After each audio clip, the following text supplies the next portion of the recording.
Alors on dit quoi? Bonjour à toutes et à tous, bienvenue dans Alors on dit quoi. Je suis ravie d'être avec vous ce samedi où l'on parle de nouveau du viol et du parcours de résilience.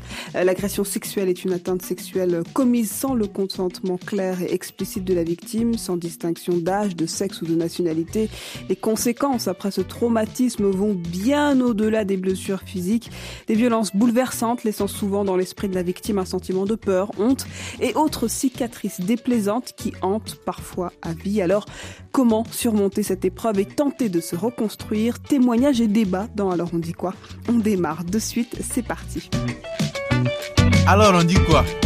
Avec Jaran Jai. Toujours à mes côtés, Anya Tsaï, fondatrice de l'association Les Résilientes, auteure également du livre L'or de nos cicatrices, se libérer et se reconstruire après des violences sexuelles, paru aux éditions First. Vous étiez là la semaine passée, merci infiniment d'être encore avec nous ce samedi, Anya. Merci Diarra, c'est toujours un plaisir. Peut-être pour rafraîchir d'ailleurs la mémoire de nos auditeurs et pour peut-être les nouveaux qui nous écoutent, rappeler le travail que vous effectuez au sein des Résilientes et surtout l'objet de votre ouvrage. Oui, tout à fait. Donc, Les Résilientes, c'est une association à Paris qui organise des groupes de parole pour les hommes et les femmes qui ont subi des violences sexuelles pour encourager la libération de la parole et les accompagner sur le chemin de reconstruction. Voilà. Et puis après, j'ai écrit le livre L'or de nos cicatrices, se libérer, se reconstruire après des violences sexuelles, parce que ça, c'est par rapport à mon travail que je fais. Moi, je suis coach en résilience, je suis thérapeute et j'accompagne des victimes de violences sexuelles à se libérer et reprendre le pouvoir sur leur vie. Donc, c'est vrai qu'il me tenait à cœur de transmettre des clés pour que des personnes puissent avancer dans leur propre parcours de résilience et se libérer enfin du passé, de cette épreuve. Donc, c'est vraiment ça que j'avais envie de transmettre, des outils concrets et pratiques pour que les personnes puissent avancer en toute autonomie sur le chemin de leur propre reconstruction. Une reconstruction très difficile, on va le voir. Et pour démarrer, Agnès, je vous propose de prendre la direction du Cameroun, où notre correspondant Charles, il est allé à la rencontre de jeunes femmes, elles aussi victimes d'agressions sexuelles. On écoute. Les faits remontent à une vingtaine d'années. La voix tremblante, elle s'en souvient comme si c'était hier. Mon cas, par exemple, a été vécu en famille et il est assez particulier parce que là, j'ai subi des abus venant de ma tante maternelle. Je veux dire par là la petite cousine de ma mère. À l'époque, elle était adolescente, je crois, âgée environ entre 16 à 18 ans. Et moi, j'avais 5-6 ans. C'était pendant les grandes vacances, on s'est retrouvés en campagne, ce qu'on appelle communément chez nous au village. Les parents avaient pour habitude de nous laisser dormir dans n'importe quelle chambre qu'on voulait. Et comme j'aimais tellement les ananas comme fruits, ce qu'elle avait bien capté, un soir elle me dit tu viendras dormir avec moi, obligé, et on va jouer toute la nuit. Tellement enfantin, j'ai trouvé ça normal parce qu'on avait l'habitude de le faire, de jouer parfois à cache-cache ou aux cartes, aux trucs comme ça. Je ne savais pas que ça allait être pour moi une longue nuit. Je me suis retrouvée dans sa chambre. Une fois endormie, je ne sais pas quand est-ce qu'elle a commencé, mais j'ai ressenti une énorme douleur au niveau de mon entrejambe. Quand je me réveille en sursaut, je vois ma tante. J'avais le haut, mais je n'avais plus le bas, qui était assise sur moi et elle était en train de faire le mouvement de va-et-vient, c'est-à-dire en train de frotter les deux sexes, en train de faire ce frottement-là avec nos deux sexes. Du coup, sortant du sommeil, je n'ai pas mesuré vraiment ce qui était en train de se passer. Puis elle me fait un signe de la bouche pour me dire de ne pas faire du bruit, sinon elle va me faire du mal. Elle a continué comme ça, malgré mes cris, malgré mes douleurs, ça n'a eu aucune influence sur elle. Au contraire, elle a continué et puis elle m'a obligée le lendemain à revenir. Sous la peur et la contrainte, je suis revenue et là, je me suis retrouvée cette fois avec des doigts au niveau de mes parties intimes qu'elle mettait et qu'elle enfonçait. Je suis toujours en train de me redécouvrir, en train de chercher à me soigner. Je ne serai plus la même, c'est vrai, mais à sortir un peu de cette impasse-là. Ce témoignage est de Lynn-Flore Anguissa. À son exemple, nombreuses sont les jeunes enfants ciblés par les abus sexuels au Cameroun. Victime hier et militante engagée dans la lutte contre ce crime aujourd'hui, Laetitia Tonier-Loé nous brosse un état des lieux. par rapport à la situation actuelle, il faut dire qu'elle est alarmante. Elle est alarmante parce que à la fois, on a des générations et des générations de femmes, surtout, qui transportent un bagage de séquelles immenses, qui n'ont jamais été, en fait, traitées concernant les violences sexuelles. C'est-à-dire qu'au Cameroun, la plus large étude sur les violences sexuelles, le viol, a été menée, au début des années 2000 par le docteur Flavien Donko pour la GIZ. Et cette étude-là nous révélait que 432 000 femmes avaient été victimes d'abus, puisque c'était dans leur enfance pour la majorité. Et le schéma prépondérant et le plus récurrent, c'était celui du cousin qui venait violer sa petite cousine. Et dans ce qu'on voit, le schéma qui est aussi récurrent en termes de l'après, après l'abus, après l'agression, effectivement, c'est l'omerta. Et c'est une omerta qui s'explique très bien parce qu'on est dans un cercle vicieux assez dangereux. C'est-à-dire qu'il n'y a pas d'éducation sexuelle. La question de la sexualité n'est pas verbalisée, que ce soit dans ce qu'elle a de positif, que ce soit dans ce qu'elle a de négatif. Pire encore, chez les jeunes filles, on leur apprend réellement à nier leur corps, à n'en faire qu'un objet, à le vivre comme un objet qu'elles ne font que transporter. Donc, à aucun moment, même très jeunes, elles se sentent autorisées à déclarer les violences qu'elles ont subies. Pour transcender ces épisodes tristes du passé qui hantent encore leur quotidien, l'entourage familial joue un rôle important pour les victimes.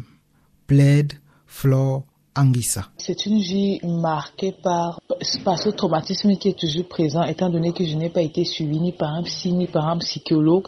Mais toutes mes pensées, mes projets ont toujours cette empreinte parce que le viol, comme je le dis, c'est un crime. Et il s'éprenne en nous, mais même dans notre âme. On vit avec désormais. On ne peut pas s'en séparer parce que qu'on fasse des projets ou pas, ces projets ont toujours un rapport. Tout ce qu'on fait dans notre vie, ou bien tout ce que moi je fais dans ma vie, a toujours un rapport avec ce passé qui me conditionne, je peux dire. Je parle pas mariage. Il y a certaines choses, par exemple, que les adolescentes faisaient ou que les jeunes filles font de leur sexualité qui ne m'ont jamais intéressée à cause peut-être de mon passé ou des frustrations. Heureusement, j'ai ma famille, ma mère, mes frères et sœurs qui sont vraiment un soutien indéfectible pour moi. Et quelques 2-3 amis qui me soutiennent à fond dans ce combat et dans ce que je fais. En 2019, Laetitia Tonier-Loé fait parler d'elle, en réalisant notamment un documentaire consacré au viol et abus sexuels intitulé « Les prisonnières du silence ». Selon elle, la reconstruction passe par plusieurs étapes. Il n'y a pas de reconstruction tant qu'il y a le silence, tant qu'il y a l'omerta. Et cette omerta-là prive les victimes de la possibilité de se reconstruire. Le docteur Rioum, encore une fois, dit dans le documentaire que quand on est violé, c'est comme si on a un accident et on est amputé émotionnellement. Donc il nous manque un membre pour fonctionner de manière normale comme les autres. Mais effectivement, je crois qu'il y a quelque chose qui s'appelle la croissance post-traumatique qui existe. Mais ça n'arrive pas seul. Ça arrive parce qu'on a verbalisé, parce qu'on a parlé avec des spécialistes, parce qu'on a eu un encadrement, parce qu'on a fait face à la violence, et aussi parce que les violeurs ont été punis, parce que voilà tout un système en fait qu'il faut refaire, qu'il faut repenser. Les victimes parlent, mais à quoi ça sert de parler s'il y a une forme d'impunité et si après on ne peut même pas être pris en charge, parce que également de le dire, les services de prise en charge psychologique au Cameroun sont très onéreux. Les violences sexuelles sévissent partout dans le monde. On a eu l'illustration au Cameroun. Anya, est-ce que vous souhaitez réagir après la diffusion de ce reportage, après l'écoute de ces témoignages difficiles de femmes violées et puis d'ONG qui essayent de sensibiliser, prévenir ces violences sexuelles? Oui, tout à fait. Je voulais rebondir par rapport à la dernière personne qui avait parlé, par rapport à la reconstruction des victimes. Et c'est vrai que moi, je suis d'accord avec elle qu'un parcours de reconstruction après des violences sexuelles commence par la libération de la parole, en fait.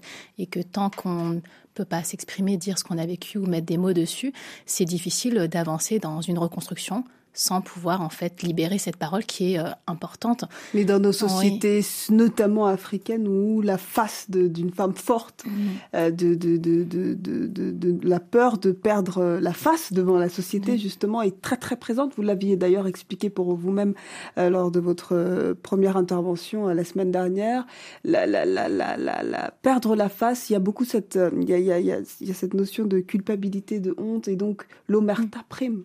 Tout à fait, autour de ces viols. Donc c'est difficile de parler de cela, et notamment à son entourage. Oui, parce que c'est au-delà de libérer sa propre parole, c'est aussi en fait libérer sa parole dans la communauté. Et il y a la peur de la réaction des personnes, la peur d'être jugé. Et c'est vrai qu'on n'est pas du tout encouragé à le faire, en fait, s'exprimer sur ce qu'on ressent, sur ce qu'on a vécu, et que l'omerta règne parce qu'on préfère que les gens n'en parlent pas ou de se taire. Parce que c'est une façon de fuir la réalité. Se taire, c'est comme si ça n'existait pas, mais c'est pas une solution non plus. Mais c'est vrai que je peux comprendre que c'est encore plus difficile dans ces communautés de libérer sa parole. Mais on en arrive souvent à cette amnésie traumatique dont on parle, dont on a parlé souvent lors de victimes, c'est-à-dire qu'elle refoule complètement ce qui s'est passé, ce qui provoque, ce qui a, j'imagine, de nombreuses conséquences dans la vie.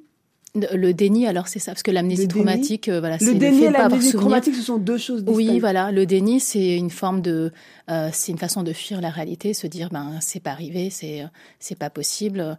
Et l'amnésie traumatique, c'est le fait de ne pas avoir les souvenirs de l'événement traumatique, et l'amnésie peut se réveiller des dizaines d'années après. Mais c'est vrai que quand on a été victime de violences sexuelles, on passe souvent par des étapes de déni ou de minimisation ou de négation en fait de ce qui est arrivé, parce que c'est quelque chose de tellement intolérable que c'est une réalité qui ne devrait pas exister.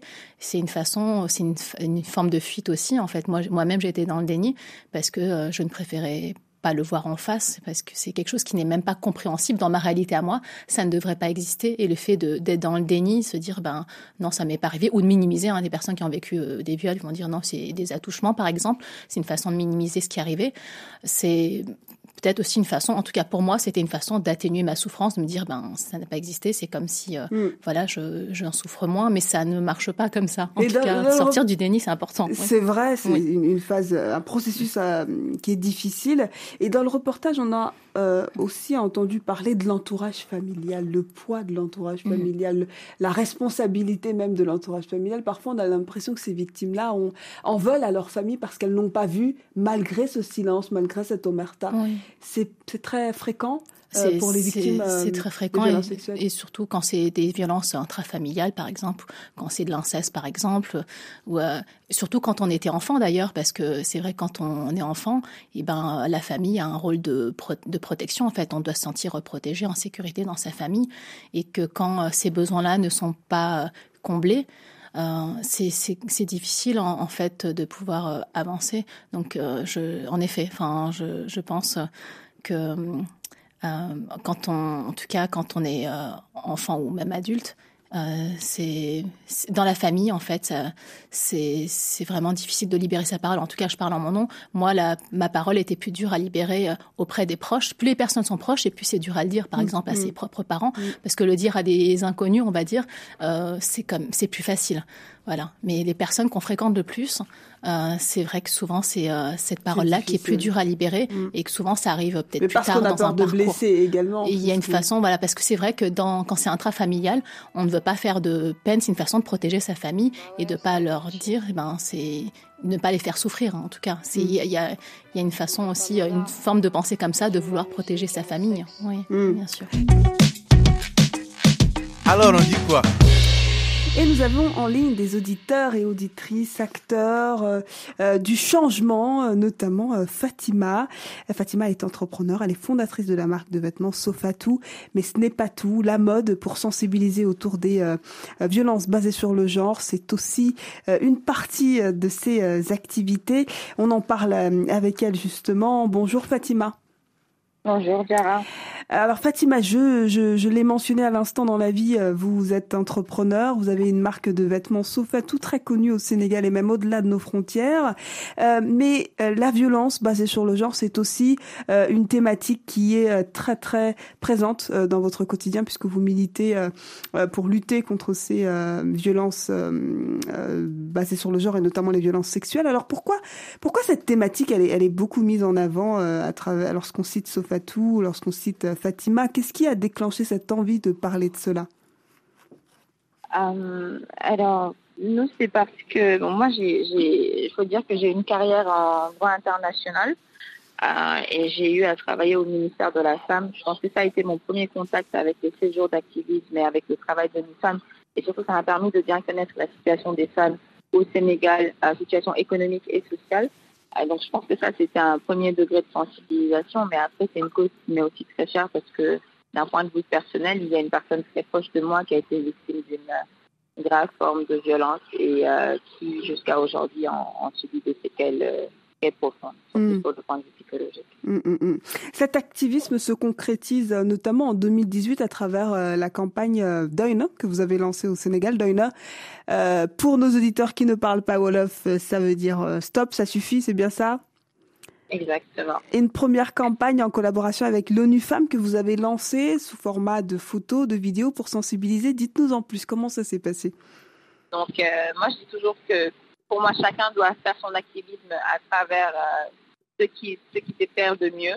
Et pour moi, c'est la mode. Donc, c'était une campagne autour de la mode et autour de la couleur orange qui est utilisée mondialement pour sensibiliser contre les violences faites aux femmes. Donc, c'était 30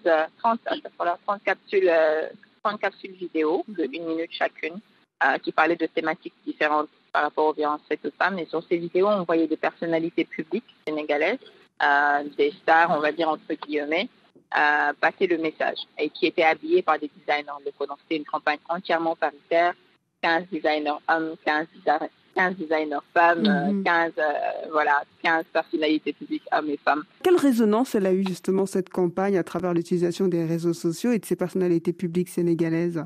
On a réussi en tout cas à toucher largement notre cible, notamment sur l'espace digital. On était très focus Twitter, Instagram, parce que moi, c'est ces endroits-là, c'est là que j'ai une plateforme, c'est là que j'ai une audience, et que ces personnes également ont une audience. Donc, ça a vraiment emmené le débat. Doyna, c'était pas que la campagne digitale, c'était également des événements. Donc, il y avait un débat intergénérationnel qui avait vraiment été extraordinaire et où il y avait plusieurs spécialistes du milieu juridique et du milieu, donc des médecins également, et des activistes.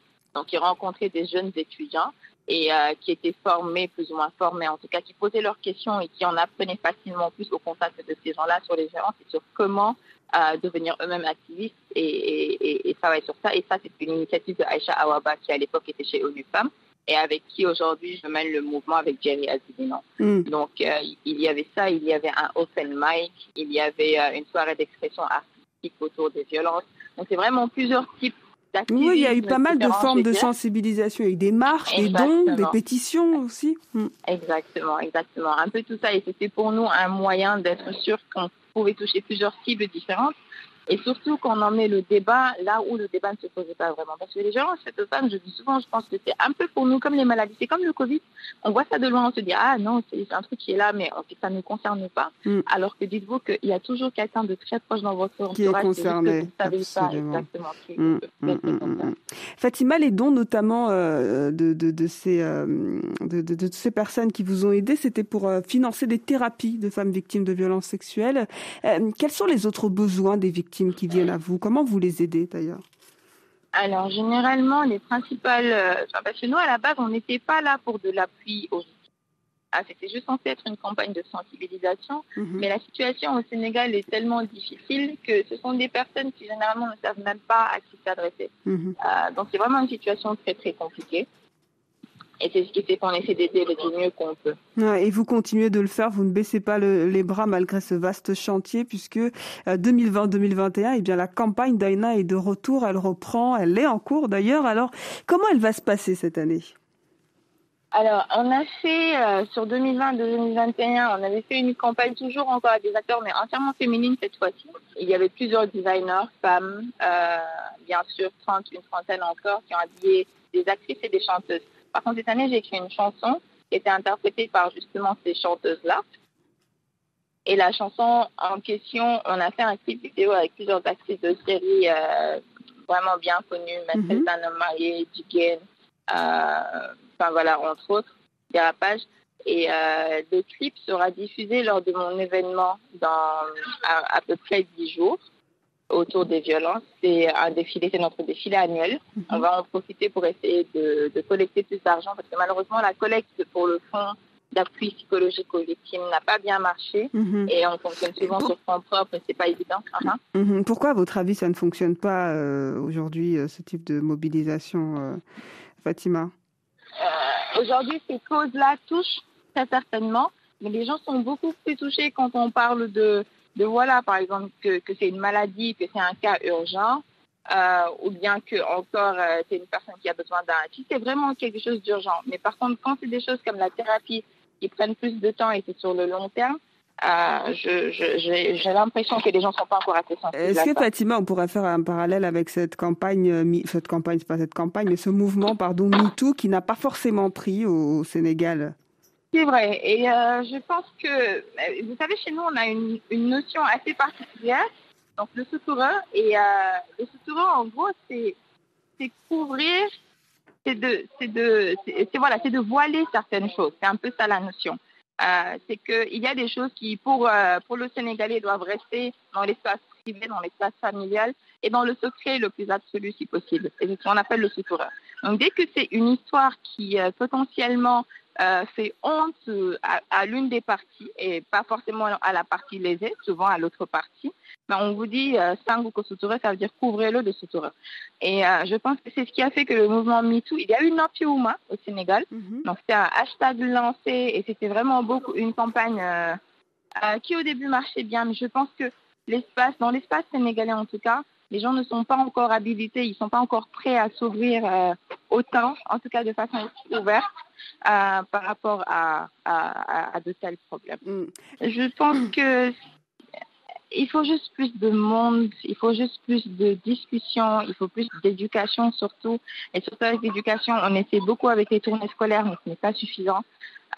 Je dis souvent, pour moi, il faut 7 milliards de féministes pour que ce problème quitte ce monde. Il faut que tout le monde réalise et que tout le monde sache que ça ne peut pas continuer. Dites-vous que peu importe votre action, aussi infime soit-elle, tout a un impact. Donc, cherchez à faire un impact de la façon dont vous pouvez, avec les moyens que vous avez, mais cherchez à faire un impact quand même. Merci infiniment pour ce beau message, Fatima. Bon courage pour votre campagne de sensibilisation qu'on suit et qu'on partagera bien entendu sur nos réseaux sociaux. Merci, Fatima. Avec plaisir. Merci, Zara. À bientôt.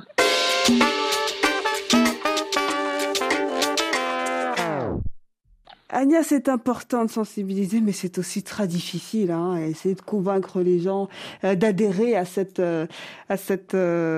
prise de conscience, si l'on peut dire, parce que dans des sociétés notamment africaines, parler, c'est difficile. Faire face à des situations de désarroi où parfois la honte prime, c'est aussi une encre de plus pour toutes ces victimes d'abus sexuels.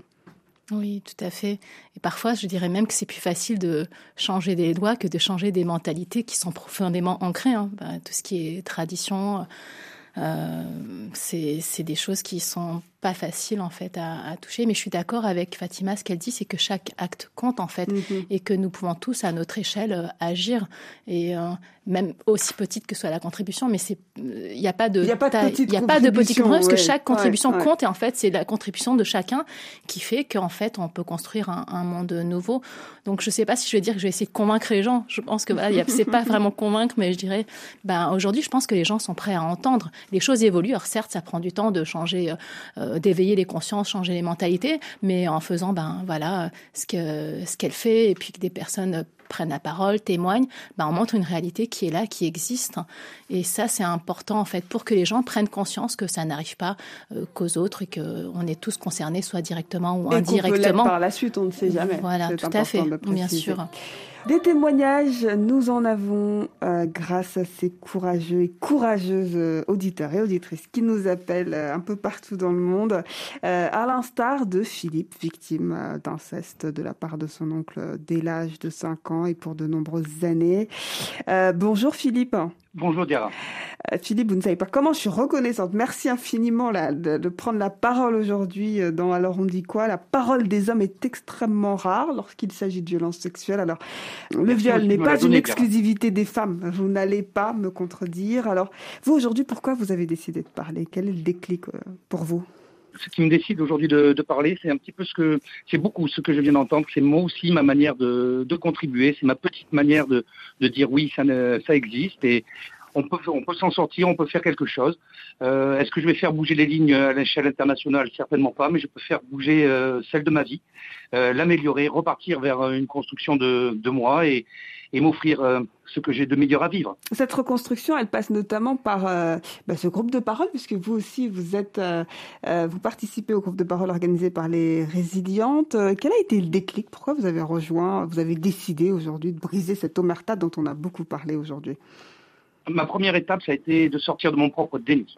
Ma première étape, ça a été de briser mon propre silence à l'intérieur, de cesser de taire ma chanson, de taire cette douleur, de taire toutes ces souffrances, de taire tout ça. Voilà, de me l'exposer déjà à moi-même.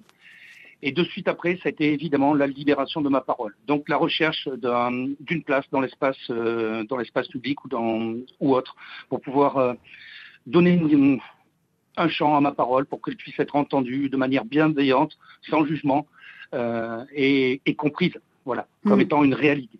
Et Philippe, pas autre chose. Philippe, vous vous définissez comme une ancienne victime. Alors, que signifie ce terme pour vous aujourd'hui ? Je dis ancienne victime parce que je l'ai effectivement vécu quand j'étais enfant, pendant plusieurs années. Pour moi, le mot victime, c'est limite un statut que je refuse, parce que pendant des années, inconsciemment ou consciemment, plutôt consciemment, étant dans le déni, cultivant aussi mes traumas, mes névroses, des attitudes complètement incompréhensibles aux yeux des autres, je me suis moi-même installé dans un statut de victime qui me projetait dans « Ah, il n'est pas gentil, il est malheureux, il a plein de problèmes ». Ce n'est pas moi. Je ne suis ni coupable ni responsable. Et pourtant, vous avez gardé le silence pendant de nombreuses années avec toutes les conséquences qui en découlent. Vous regrettez ce silence ? Aujourd'hui, non. Non, parce que c'est mon chemin de vie. Moi, j'ai dû passer par à peu près plus de 4 décennies de silence. Et je suis quand même heureux d'avoir rompu ce silence au bout de 4 décennies. Voilà. Donc, ça fait de moi un homme silencieux pendant longtemps, mais ce silence m'a quelque part enrichi, m'a appris beaucoup de choses, et des choses qui me permettent aujourd'hui de grandir plus vite. Mais ce silence a eu aussi beaucoup de conséquences, non, dans votre vie, durant votre vie ? Ouh là là, il en a encore toujours. Oui, des conséquences sociales, des conséquences professionnelles, des conséquences affectives, une annihilation totale, bien sûr, de tout ce qui est l'aspect sexualité aussi. Voilà. Ça, d'ailleurs, cet aspect-là, affectif et sexualité, j'ai toujours pas réussi à le remettre en place parce que c'est pas du tout évident. Mais oui, comment on retrouve une intimité après avoir été agressé sexuellement ? Eh bien, personnellement, quand je parle en jeu, je n'ai pas la réponse encore. Je l'espère, je la souhaite, j'y travaille difficilement. Mais c'est vrai que pour moi, ça a toujours été un désert affectif, quasiment impossible de tisser du relationnel, avec une femme, je parle.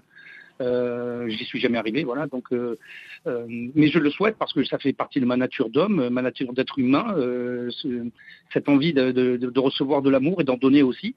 Et bien sûr aussi le moteur sexuel est quelque chose de très important chez l'humain, donc je ne peux pas le renier non plus. Donc, écoutez, j'estime que j'ai droit moi aussi à ma part, voilà, aujourd'hui. Donc, j'y tends.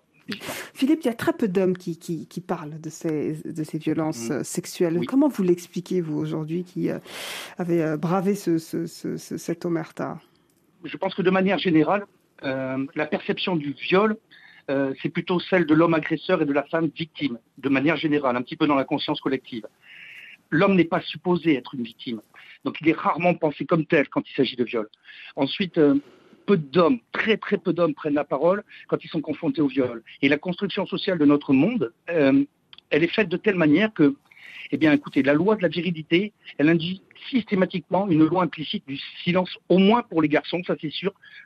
Moi, je parle en tant qu'homme, donc pour les garçons, c'est sûr. C'est-à-dire que nous, les hommes, très tôt, on est incités à ne pas exprimer forcément nos états émotionnels, à taire beaucoup de choses. C'est souvent considéré comme un état de faiblesse. On ne peut pas être des victimes. On est soumis à une espèce de diktat social de la virilité. Et les freins, je vous assure, sont très, très, très nombreux. Philippe, vous, dans votre parcours de reconstruction, est-ce que le fait que vous soyez un homme, ça change quelque chose? Oui. Dites-nous pourquoi. Oui.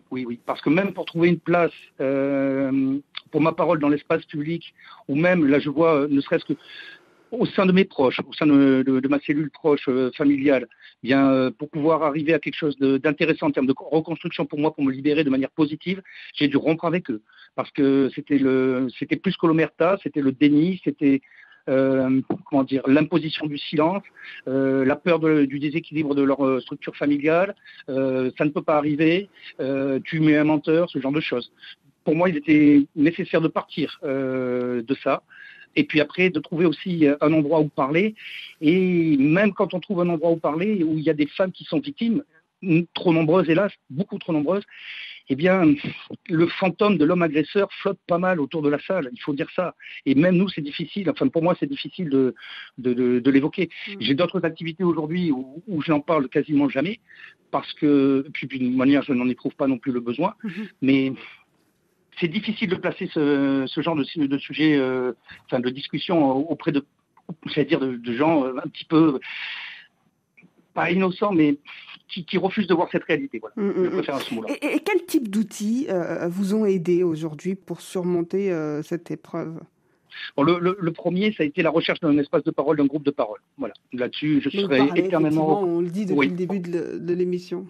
Voilà. Alors, j'ouvre juste une petite parenthèse vite fait, si vous le permettez, Diarra, pour dire ceci. Dans ma recherche de cet espace de parole, en tant qu'homme, j'ai postulé auprès de plus de 77 associations qui sont toutes, soi-disant, destinées aux victimes de violences sexuelles, à l'inceste, à ci, à là. Et j'ai quasiment essuyé, je ne veux pas dire de bêtises, mais 74 fins de non-recevoir. Et voire carrément des silences absolus. Donc c'est pour ça que de suite, instantanément, je remercierai jamais assez Ania de m'avoir reçu au sein des Résilientes, parce que ça a été... Merci Ania. Oui, oh là là. Et c'est enfin, elle le sait, parce que je le dis fréquemment au sein des groupes, j'en suis éternellement reconnaissant, parce que, vous voyez, rien que d'en parler là, j'en ai l'émotion au cœur. Parce que c'est vraiment important. Donc moi, ça, c'est l'un des premiers outils, l'échange, le partage avec d'anciennes victimes, parce que on a notre histoire. Enfin, moi, j'ai mon histoire, qui n'est pas forcément le chemin d'autres victimes, mais on apprend tellement avec le partage auprès d'autres personnes qui ont elles aussi, hommes ou femmes, qui ont connu ça, comment elles voient les choses. On ne se sent plus seul, on sort de cette solitude, on n'est plus isolé. Alors là, ça devient fabuleux, c'est libérateur, c'est vraiment très très libérateur. Voilà. Ensuite, moi je suis dans les activités artistiques depuis longtemps, et aujourd'hui j'y mets énormément d'importance. Donc je suis beaucoup dans l'écriture. L'écriture, c'est très très très salvateur aussi. Vraiment, ça c'est quelque chose auquel je tiens. Je fais beaucoup de théâtre aussi. Je cultive le dessin, je cultive beaucoup de choses comme ça. Et aujourd'hui, je suis en train même d'y donner une dimension quasiment professionnelle. J'en suis très content. Nous aussi, puisque vous partagez des choses dont on a absolument besoin dans notre société. C'est la prévention, c'est la sensibilisation, c'est l'écoute. Un petit message peut-être à lancer à nos auditeurs, Philippe ? Qui ne restent pas dans le silence. Ils ne sont pas seuls, et il existe des structures pour pouvoir les aider s'ils le souhaitent. C'est un pas difficile à franchir, je le sais moi-même, mais franchement, ça vaut le coup de se reconstruire, on le mérite. On a droit à notre vie d'humain. C'est beau de le faire. Et courage. Mais c'est courageux. Et vous êtes courageux. C'est pour ça qu'on vous remercie encore une fois, Philippe. Merci beaucoup. Merci. Ania, vous donnez-vous la place à ces hommes dans ces groupes de parole de votre association Les Résilientes? Philippe expliquait qu'en France, en tout cas, il a eu beaucoup de mal à trouver une structure qui puisse accueillir son témoignage. Pourquoi c'est important aussi de parler de ces choses-là qui arrivent à tous les sexes finalement, il faut le rappeler? Tout à fait. Déjà, je voulais dire un grand merci à Philippe pour ce magnifique témoignage. Et que c'est vrai que déjà, je trouve que pour les femmes, il n'y a pas beaucoup d'espace de parole. Il n'y a pas grand-chose qui est fait. Moi, quand j'ai fondé mon association il y a 3 ans, moi, je n'avais pas trouvé de groupe de parole à Paris, en fait. Ce qui explique pourquoi j'ai fondé les Résilientes.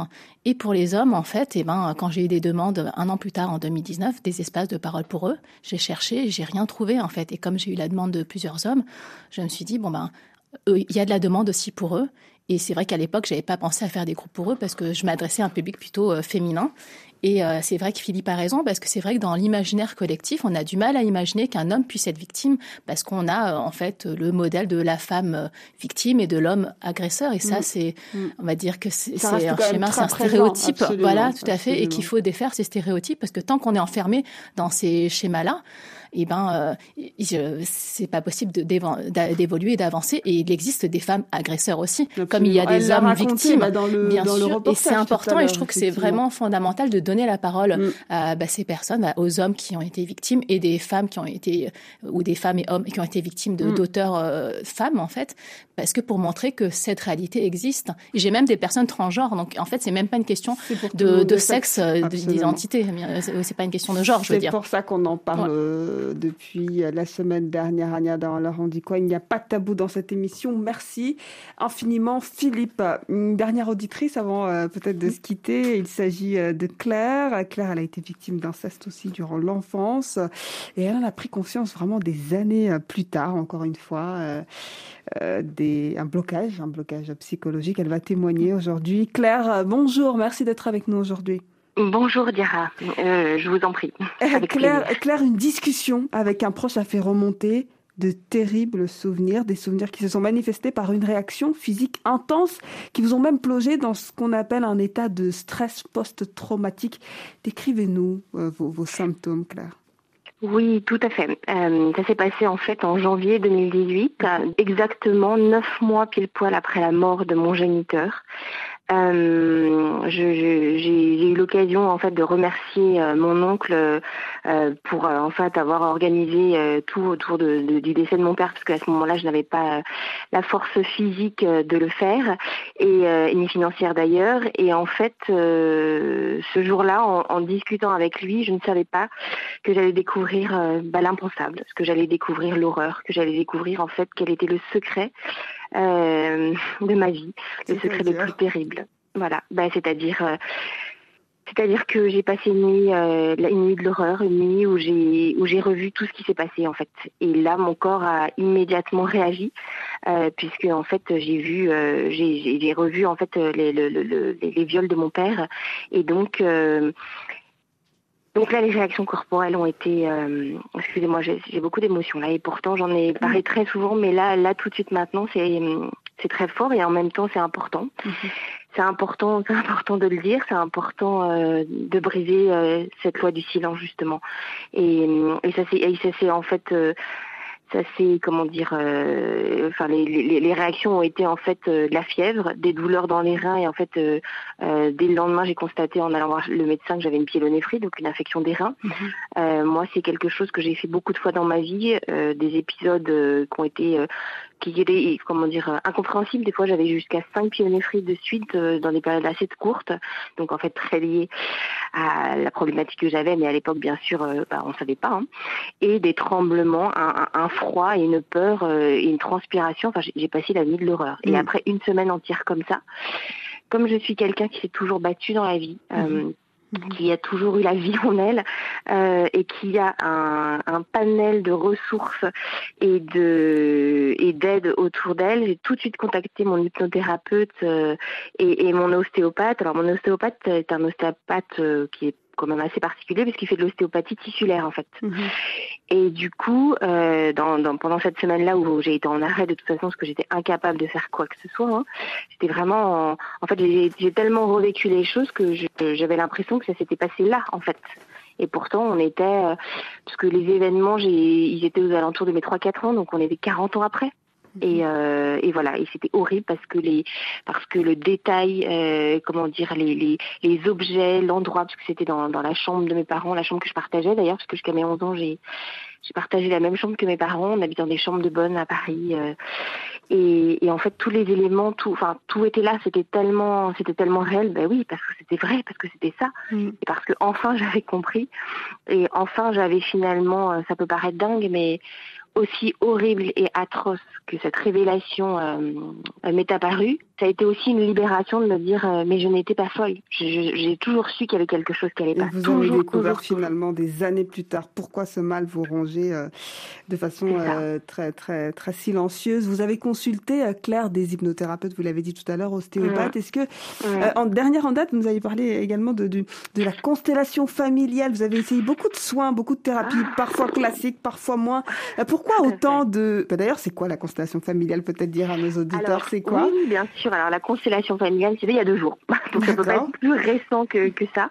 En fait, je crois que c'est une volonté d'essayer de prendre des chemins un peu différents, parce qu'effectivement, tout ce qui est classique est très bien, et ça fait des années que je vois des psychologues, psychiatres. Ça, c'est un complément, cette histoire, par exemple, de constellation familiale. Voilà, d'autres outils. Vous explorez d'autres outils pour compléter ce parcours classique. Excusez-moi, juste pour dire quand même ce que c'est que la constellation familiale.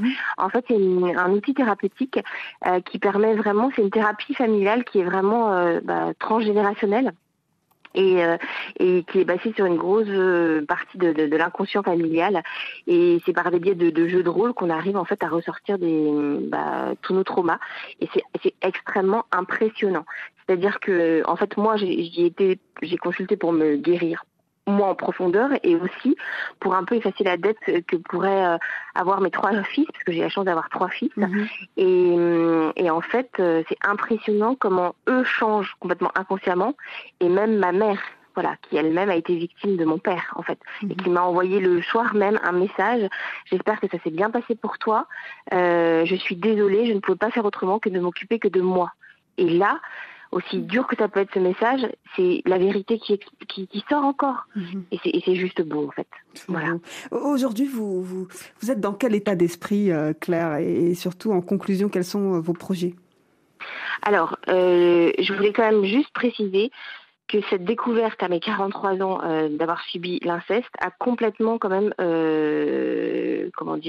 pourri ma vie, puisque moi j'ai épousé 2 hommes extrêmement violents, et j'ai subi des violences sexuelles toute ma vie, en fait. Voilà. Et en fait aujourd'hui en fait je suis vraiment dans la résilience. Je considère que je suis une survivante, en fait, qui a eu beaucoup de chance. Voilà. J'ai vécu aussi bien des choses terribles que des très belles choses. Et aujourd'hui, je suis, on va dire, dans une logique de paix, dans une logique, d'avancer, et surtout utiliser finalement toutes mes souffrances, toutes mes cicatrices, tout l'or de mes cicatrices. Merci Ania pour ce livre, merci pour ce groupe de paroles mixtes de violences sexuelles. Vraiment, c'est une révélation pour moi. C'est encore une nouvelle étape de franchie. On a vraiment bien compris le message, puisque ça fait déjà 2 émissions qu'on en parle. Il faut parler, c'est très difficile. Merci infiniment justement pour vos témoignages qui étayent tous ces propos clairs, et surtout bon courage. Merci beaucoup, et merci Ania, parce que vraiment c'est une très belle rencontre. Voilà. Ania, merci, pour nous aussi Yara. c'est une belle rencontre. Merci Ania. Justement, malheureusement, on est déjà à la fin de cette émission, et pour revenir sur cette découverte pour vous, et qui conclut d'ailleurs le livre Le Kintsugi, qui s'est appliqué de l'or sur ces cicatrices. C'est magnifique, schématiquement, le dire comme ça en dit long d'ailleurs sur ça. Une technique ancestrale japonaise. Peut-être essayer de conclure en essayant de parler de ça, Ania. Oui, un grand merci Claire pour ce beau témoignage. Et en effet, le kintsugi, pour moi, c'est de l'art-thérapie, en fait, et c'est une métaphore de la résilience. Donc pour les personnes qui ne savent pas ce que c'est l'art de reconstruire des objets, des céramiques brisées, voilà, en appliquant dessus des jointures en or, en fait. Et donc, c'est une métaphore de la résilience, parce que c'est un processus qui prend du temps, et qu'il est possible, en fait, de sublimer ces cicatrices, d'où mon titre, l'or de nos cicatrices, qu'il est vraiment possible de se reconstruire, qu'il est possible de se libérer de son passé. Et c'est vraiment ça que j'ai envie de transmettre comme message aux personnes. J'ai envie aussi aussi que nos auditeurs et auditrices qui nous écoutent retiennent ce beau message. Tout est possible. Merci infiniment, Ania. On vous a beaucoup remercié durant cette émission. Merci, parce Diarra. que ce que vous faites est très, très important. Et puis bonne continuation, bien entendu, avec cette belle association Les Résilientes qui donne la parole à toutes ces victimes d'abus sexuels. Merci. Un grand merci, Diarra. Merci, bien entendu, à toute l'équipe de l'émission Alors on dit quoi, Jérémy, Guillaume, Beverly, Daba, Mariam, merci pour votre aide et merci infiniment à vous, chers auditeurs. Vous nous écoutez tous les samedis sur RFI. À bientôt.